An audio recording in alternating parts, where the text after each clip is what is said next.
Yeah, that's it. It's starting recording. Cool, man. Like I said, it still doesn't tell me this side, but this is episode 63 of the NWC Show, and if you would like to introduce yourself. Yeah, this is Lone Wolf Corner. So hello everybody. And thanks for taking the time to be on the show. What a lot of people probably don't know is you were the first person that got me on your podcast, but back in March or something, and that started the ball rolling with me starting the podcast. So you kind of caused either the worst thing to come back to wrestling or the best thing. No, you were. I remember the podcast. A really good knowledge of wrestling. I really enjoyed it. I enjoyed hearing stories as well about you training and stuff. Like I love hearing stories about the training. So yeah, I enjoyed that shit. Definitely, man. So if anybody wants to blame or thank you, they've got you to thank, and definitely should go check out your channel because you were doing good stuff. Obviously, you took a little bit of a break and you came back. The stuff that you're going to be doing in the future is going to be cool as well. So everybody who's watching this just now should go subscribe to you.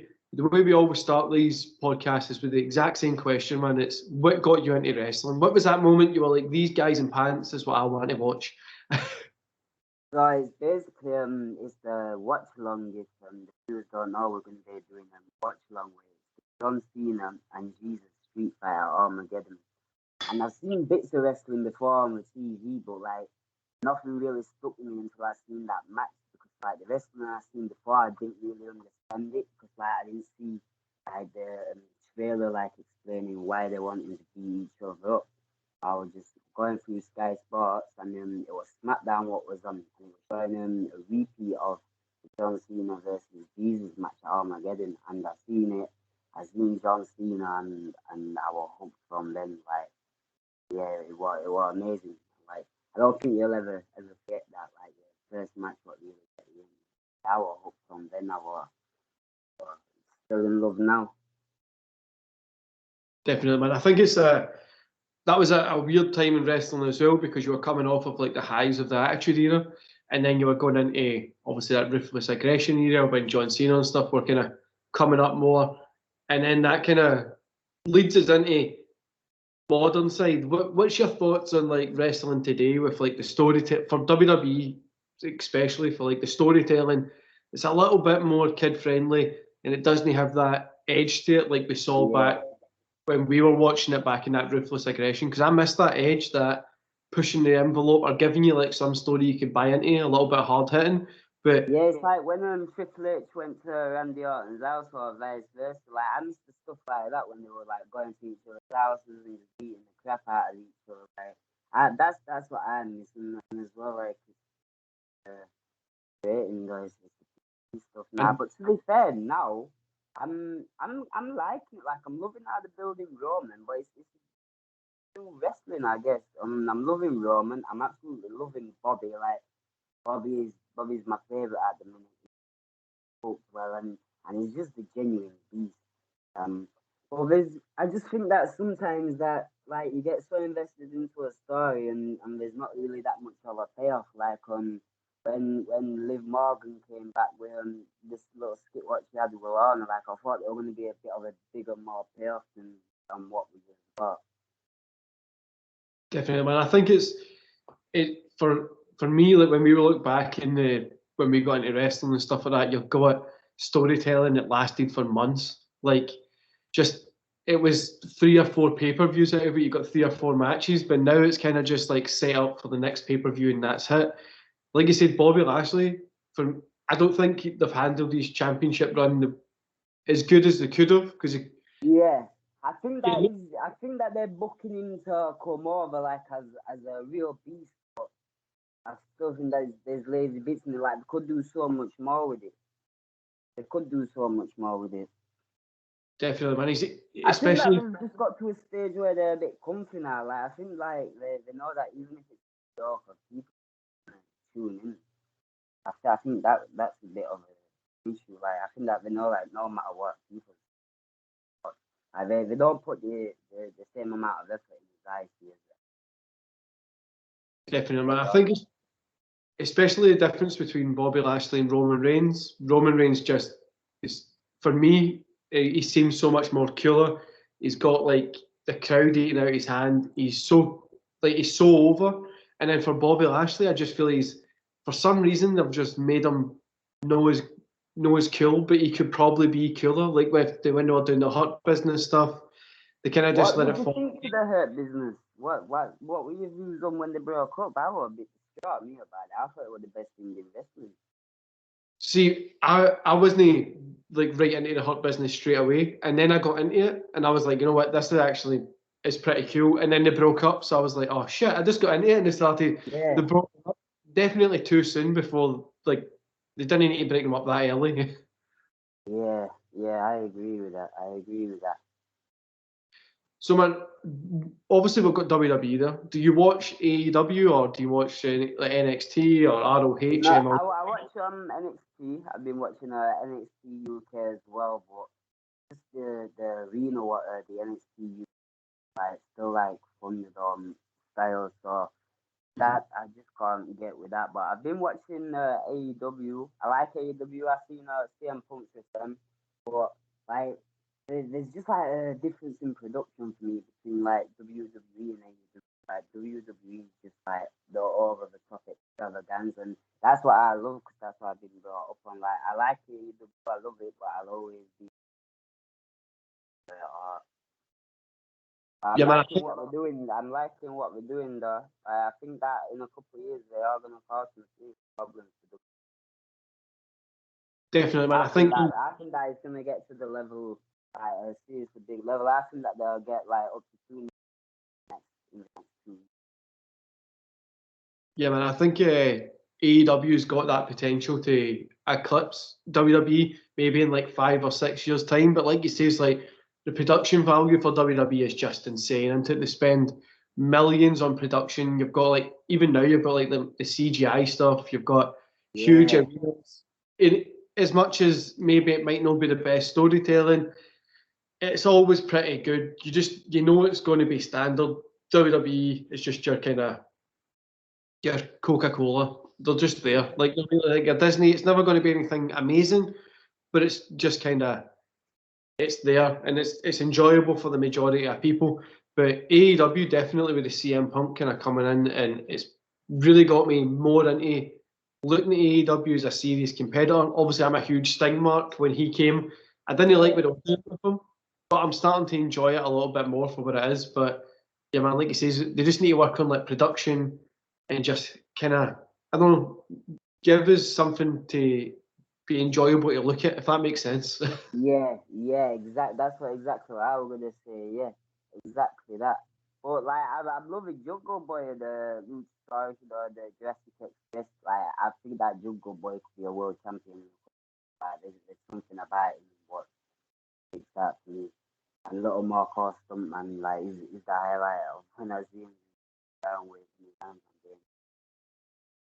Definitely, man. So, kind of obviously looking at today's product, what's something that we'll start with the negative side. What's something that you dislike about today's wrestling product? That can be from anywhere, the online side, the AEW, WWE. What's something that you dislike about today's product? Something what I dislike. Yeah. Mainly what it is like when I was watching this when I was younger, I used to get like really excited about like the stuff what happened outside the arena. I think they need more like stuff like that, like stuff outside the arena, like on the streets. Like I remember watching SmackDown once, and then Teddy Long were getting Carlito to shove up the snow, and he had a broken arm. And just little stuff like that, what like evaluates the show for me, like elevates it a bit more. Like I want to see more like that, like outside of the ring stuff, at home stuff, like just the more mad stuff. I think that's yeah. Yeah, man, one thing I always say is social media is huge, and obviously we're putting this on YouTube. So social ruined it though, I mean, a bit because you can't really keep pace with. Like, have you seen what Baron Corbin has been on his Instagram with the videos in Las Vegas and stuff? Now he's got some money, he's got a new hotel room. Like, I'm loving that bit. So it's like they could do that with everyone. They could do like so much, but they don't. And that's what I always say is like they should bring social media in more and bring it in as a person doing their character. Baron Corbin has just done what I've been telling people to do, and he's got the stuff over because he's telling a story when you're not watching the show.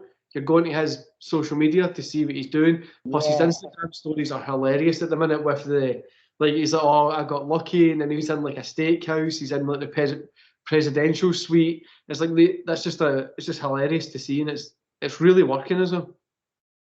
You know, I'm surprised at how good he's carrying it too. But I mainly like Baron Corbin with the Lone Wolf stuff. I really got into that. I felt like I could connect with it. I weren't as much as a fan of King Corbin, but I guess that was his job. You know, his job went for us to like him, and now he's coming with this. Like, it's made me really, really like him again. Like, I really love it to like end up winning a title or something. I hope that like they just compete with the story, like they keep adding to it. Like maybe you can get rich again, lose his head, lose it all again, or do something even more crazier. Just outside the box. That's what I think they need now. Like more outside the box stuff, but what we're not expecting. Definitely, man. I think just like pushing where you can take it. That's what made wrestling good. Was they always challenged everything. They always try to push the envelope a little bit better. But then they've kind of stopped that. They've played it safe. But given the AEW's coming up, I think they're going to need to do that. Like Baron Corbin coming on social media, getting people to watch it, makes people want to tune in and see what he's going to be doing on SmackDown. So it works that way as well. And I think it's especially AEW being there, who are getting bigger names, getting must-see talent that you want to see over there.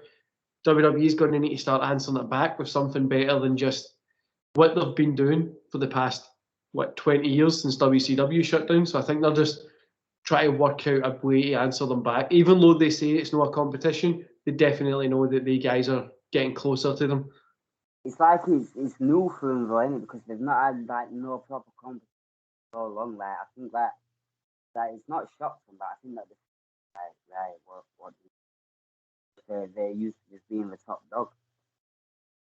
I think they got lazy a little bit as well, because when WCW stopped, obviously coming up to the end date, there was nothing really in WCW to watch. Impact tried something and they destroyed Impact, WWE. So like then now AEW is coming up and they're getting good numbers. They're getting wrestlers that are leaving and want to go there because they've got better workers and a little bit more story, arguably.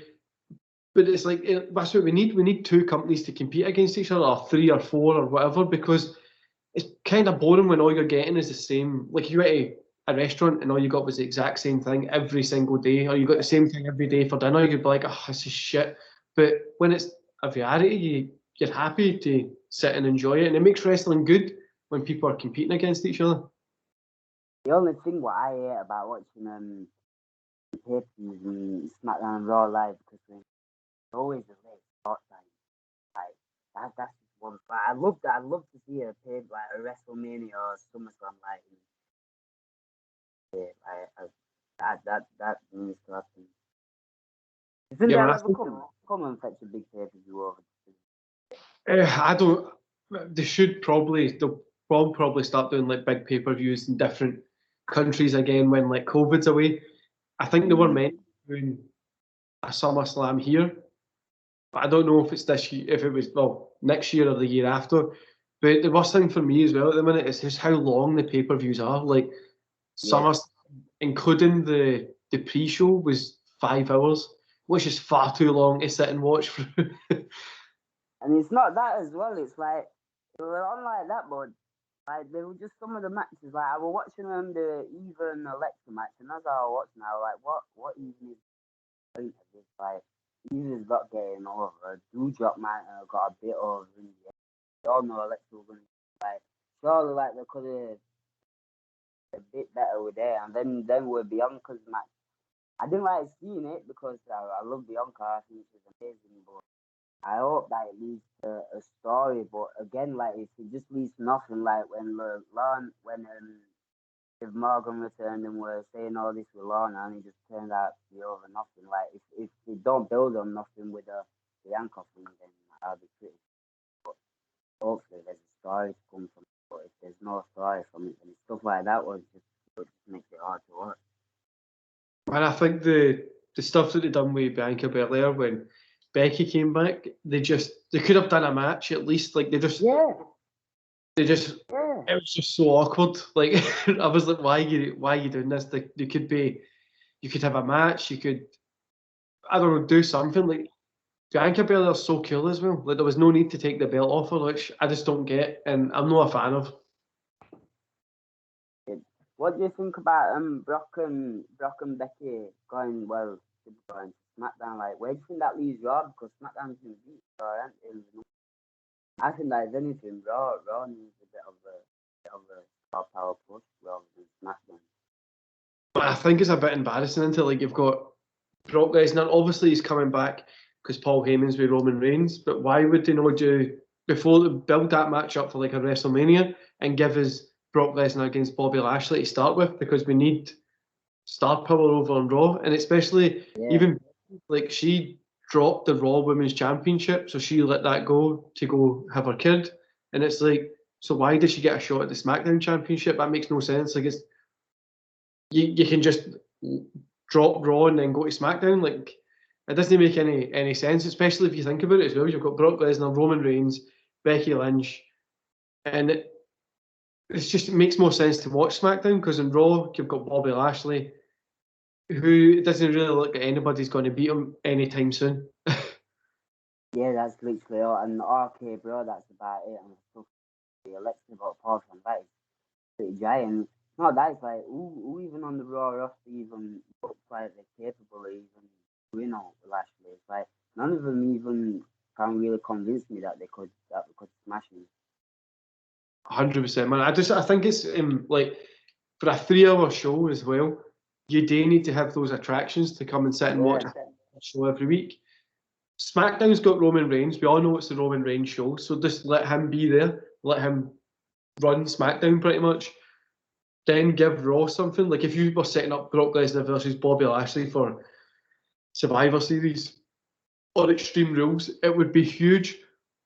But yeah. then it's like they're probably going to do Bobby Lashley Lesnar for WrestleMania next year. But it's like, will Brock That Lesnar would stick be. around till then? Who knows? I'd love to see it though. I really would. I'd love to see him like just in like a real cage to actually have like a real UFC fight as well. I think that they'll incorporate that into the match though. To be, like the match would be proper. So like that would be one of my dream matches.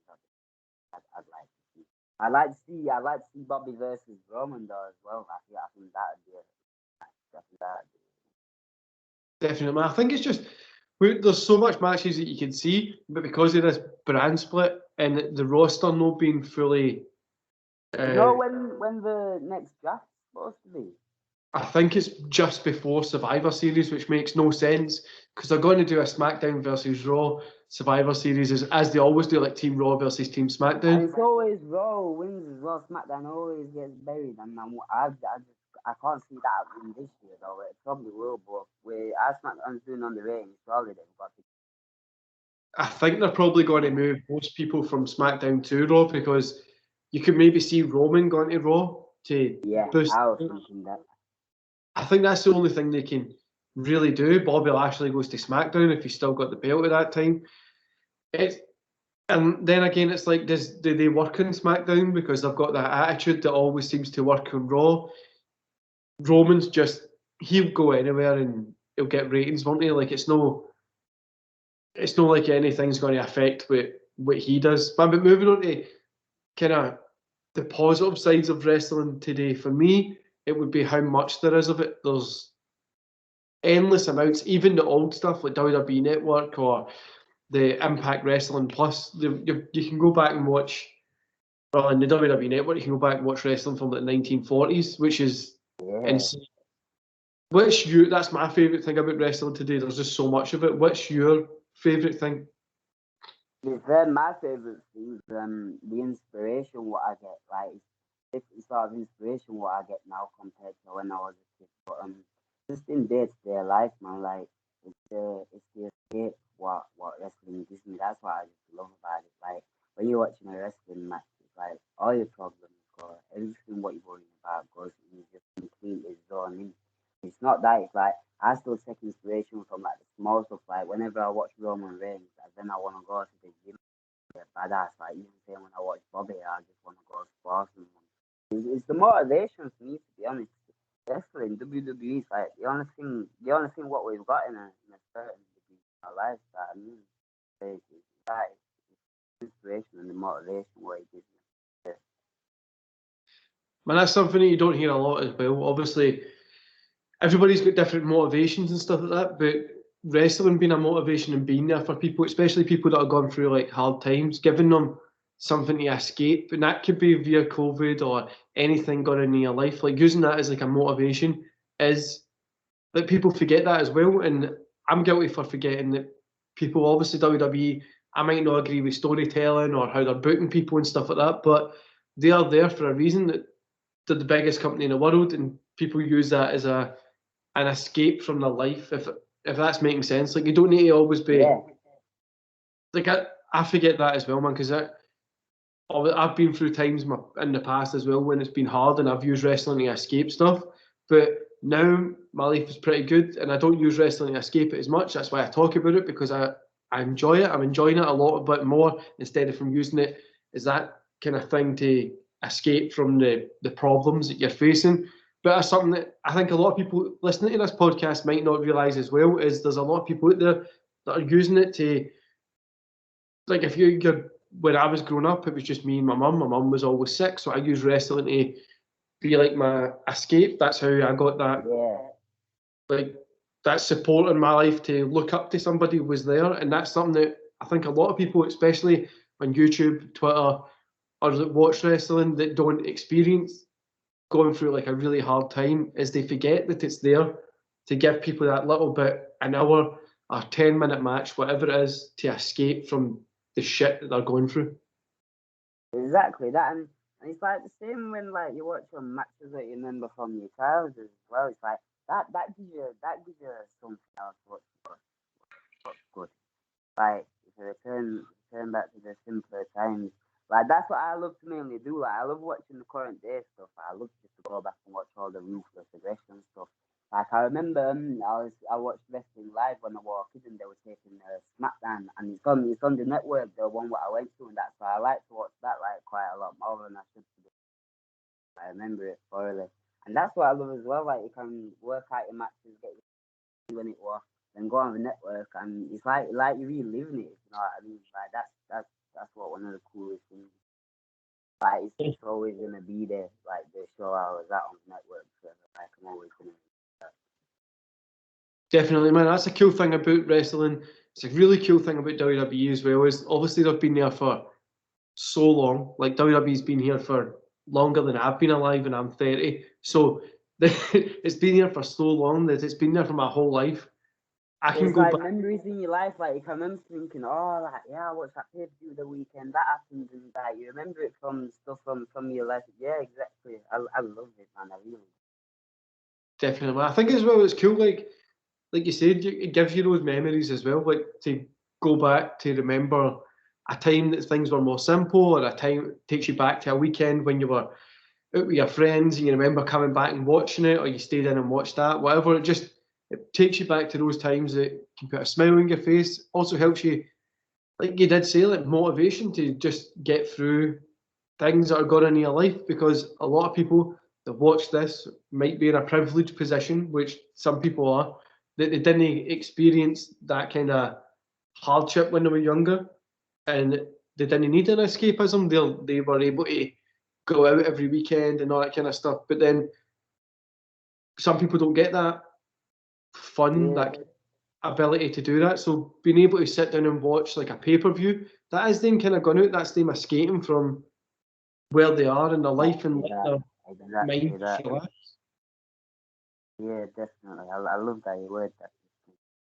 Man, I think it's just wrestling for me. The reason I love it is it's been there my whole life, from when I was a kid to when I participated in it to then when I hurt my neck and I had to leave, and it's always been there. And for like a 2 or 3 year period, I didn't watch it at all, and I was in CX. I don't know if you probably What do. the show?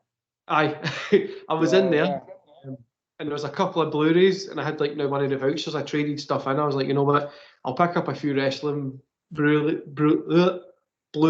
if I can say that. And I think it was like 2013, maybe maybe Christmas 20. No, it would have been 2013, like February. I picked them up and I was put them in, and I've just never looked back. I watched those DVD Blu-rays until they were like done in, and then obviously Network came here to the UK. I got that, and well, here am I talking about wrestling today. I've watched it pretty much every day since 2014, and my whole life has pretty much been every day, apart from maybe a two-year period when I didn't watch it because I didn't have the network and any DVDs and stuff like that. But I can go back and pinpoint times in my life from the years that WWE have had wrestling pay-per-views and say stuff that's happened. Like, can go back to, I left primary school in 2003. I done this in 2009. Yeah. So I mean, it's pretty cool to go back and see it and follow along with the pay-per-views at that point as well. When you say that it's like a time capsule, like you put memories in there and related it with wrestling. That's what I love about it. Like, there's just nothing better for me, really. Like, it's the ultimate thing in life. What no one can take away from you.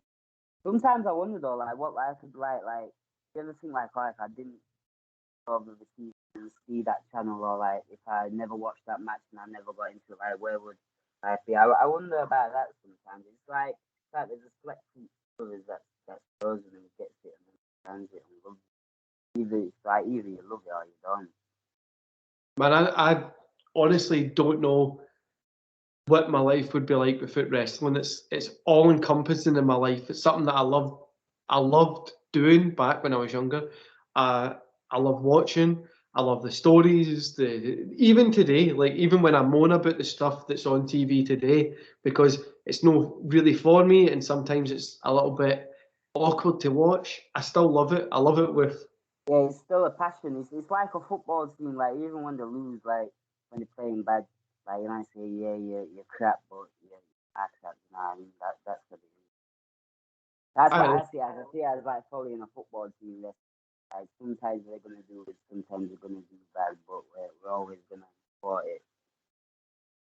Definitely, man. Like if it's shit or if it's not, like people always say, why do you watch Raw? Because I always moan about it. Last night was okay, but past couple of weeks have been really bad. They're like, why do you watch it if it annoys you so much? And I'm like, because I love it. Like it annoys me, but it annoys me because I love it so much. It's like a passion. Yeah. Like I care about wrestling so much because it means so much to me, and I think that's what people mistake people moaning about wrestling for. It's everybody's passionate about it, and it's a very passionate thing because it's always there. It's every single week.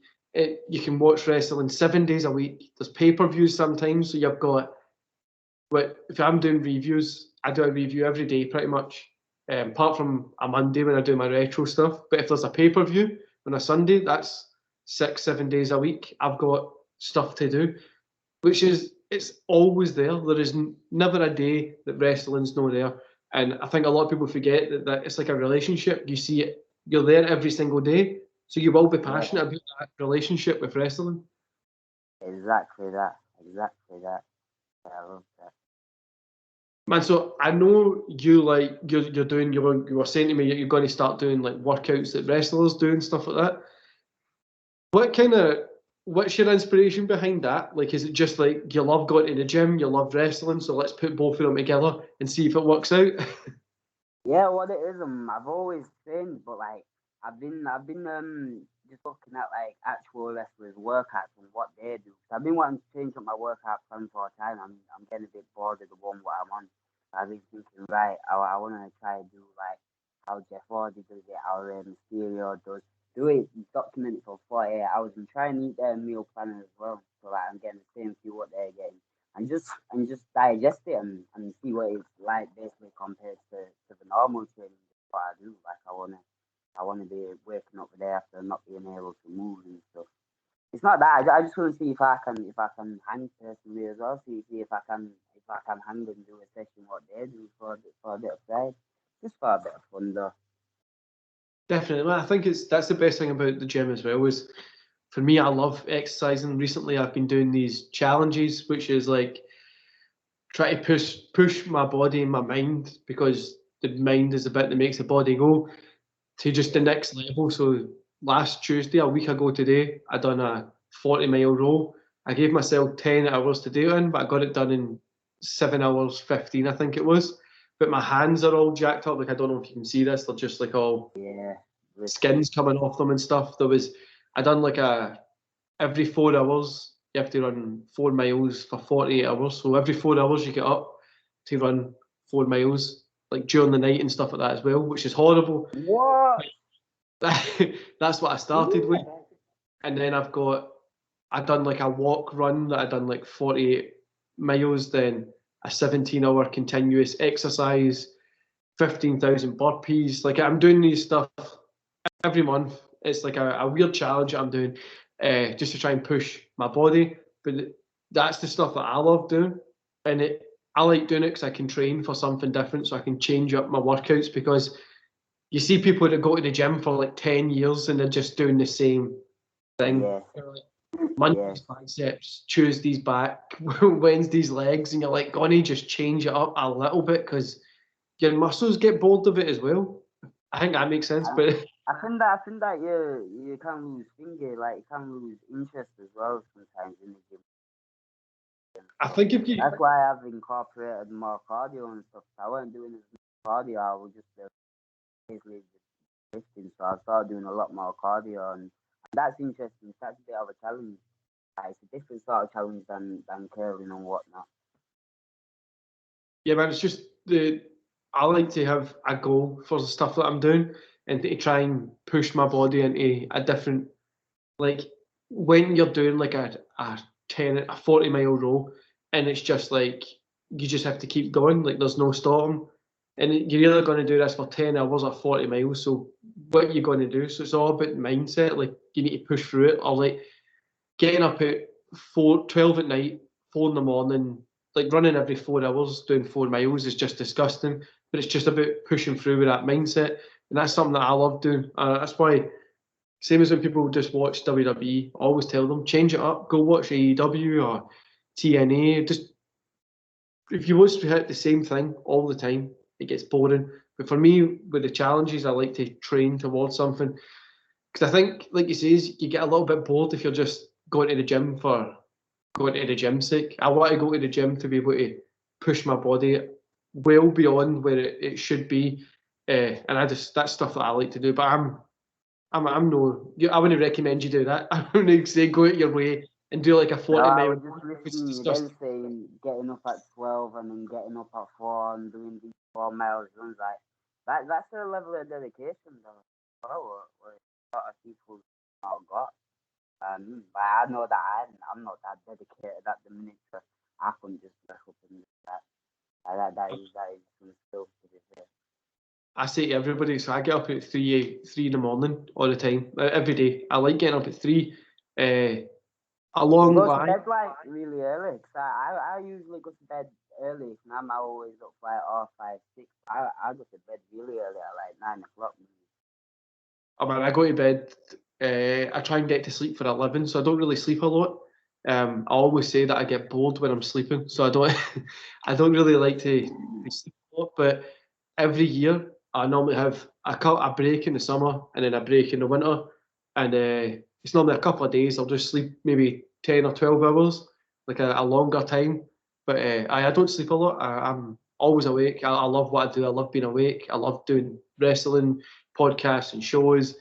My job that I do, I love doing that, going to the gym. It's just everything that I love to do. Plus, I like to get up in the morning before everybody else. It's a weird, I'm very competitive. So in my brain, it's like if I can beat people to get up, if I try and beat the sun.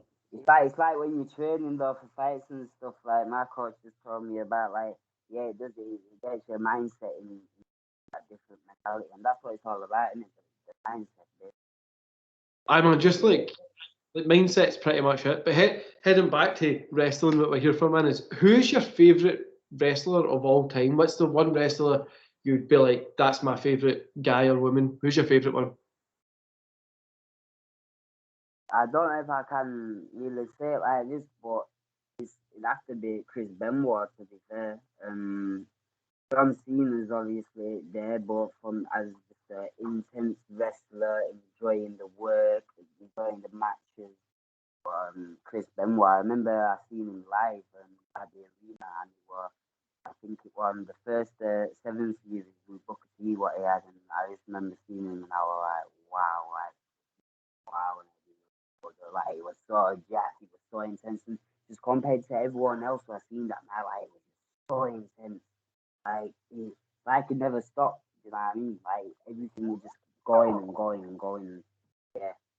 Very sad what ended up happening, but I just feel with I don't really look at like that to me more the wrestler. And I think well to me is the greatest wrestler ever. Definitely, man. I think he's fantastic. I loved him when I was younger. I think obviously the stuff that he done shouldn't have happened. It wasn't good. It was bad. And for me, I don't think he should be in the Hall of Fame and stuff like that. I think what they're doing is correct because obviously what he done was wrong. Yeah, like, it's 100%. Nothing like that should ever happen. But as a wrestler and just a wrestling fan, like, no one can say that Chris Benoit was not in the top 5 of wrestlers ever. Have you ever seen the Vice documentary? On the dark side of the ring. Yeah, man. I think that was a hard watch though for me though. To be fair, like it was pretty upsetting. it was that time that they were coming from as well, man. When like Benoit was taking those headshots, like the off the top rope headshots at like house shows. Do you know what I mean? Like, just his skull was like rotting, his brain was rotting in there, and obviously whatever he was doing on the outside with like painkillers and all the other kinds, it just all added together to like cause what he done. No, it's not an excuse. The guy shouldn't have done what he done. That's just totally wrong. But like you says, we're not talking about that bit, which is terrible. Then ring work was good. Like I loved him in the ring, like when I was younger, and he's one of the only guys that even to this day that when I saw him in the ring, believed that he was beating the shit out of somebody. Like the guy could hurt you. Yeah, and apart from that though, it's Jeff Hardy, because Jeff Hardy is the only wrestler I've ever met in real life, right? I was about 7, 8 years old, and I was going to the arena to see him. And then I went on the WWE website on the computer, and it says that Jeff Hardy and Candice Michelle were doing a signing at a HM, like really, really close to my house, right? So at like 1 o'clock, 2 o'clock in the afternoon, and I had school. So my dad, he ran the school saying, "Oh, we've got an emergency dentist appointment." So he got me out of school so I could go to Meadow Walter and Jeff Hardy, and I met Jeff Hardy, and my dad had an Everton top. My dad's from Liverpool, and he had an Everton top on, and Jeff Hardy seen it, and he didn't say nothing to me. Jeff Hardy, I'm so starstruck seeing Jeff Hardy and Candice.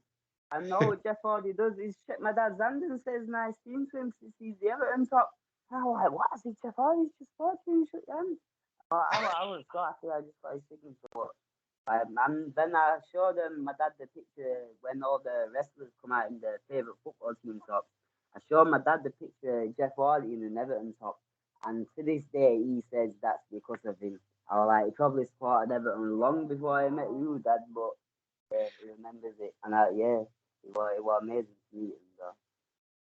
Man, that's such a cool story. But heading to the end of the podcast is, in fact, before we do get to the end of this podcast, I was meant to go when I was younger. I was going to go meet the Hardy Boys, so Matt and Jeff Hardy, and I didn't get to meet Jeff because for some reason he wasn't there, and it was only Matt Hardy that was there. So he signed like a thing for me, which I've still got. But I remember being so gutted when I was younger because I didn't get to meet Jeff Hardy because he was my favourite Hardy. I just remember being so gutted. But then looking back now, I'm like, well, you got to meet Matt Hardy. Why were you such a cunt? But I bet that Matt seen so many faces that day were like probably half a bit upset, and I bet it was you.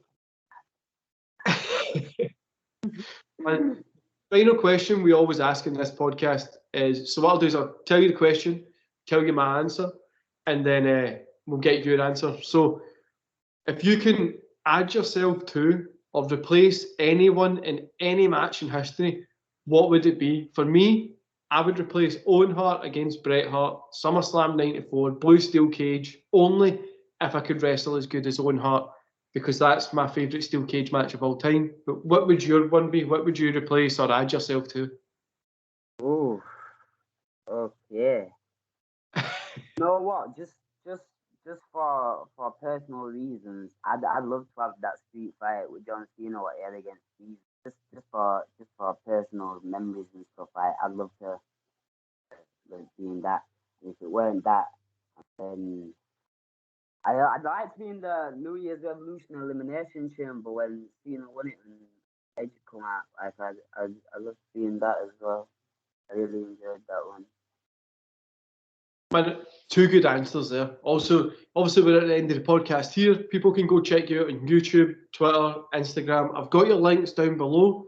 And they can also check me and you doing a watch along for that John Cena match at Armageddon 2004 this Sunday. So we're going to record that next, but you'll get it on the Sunday. Where would you like people to go check you first, man? Would you like people to go get you on YouTube or Twitter? Where would you like people to get you first? Yeah, hit me up on Twitter because I've only got a couple of videos out at the minute, but I'm working really hard and I've got about 3-4 videos what will be out by the end of the week. So hit me up on Twitter. So links and I promise you it'll be worth your time and you won't be regretting it. So I've got some good. I appreciate you putting me on here. I really do. I really that what was that. So thank you for that.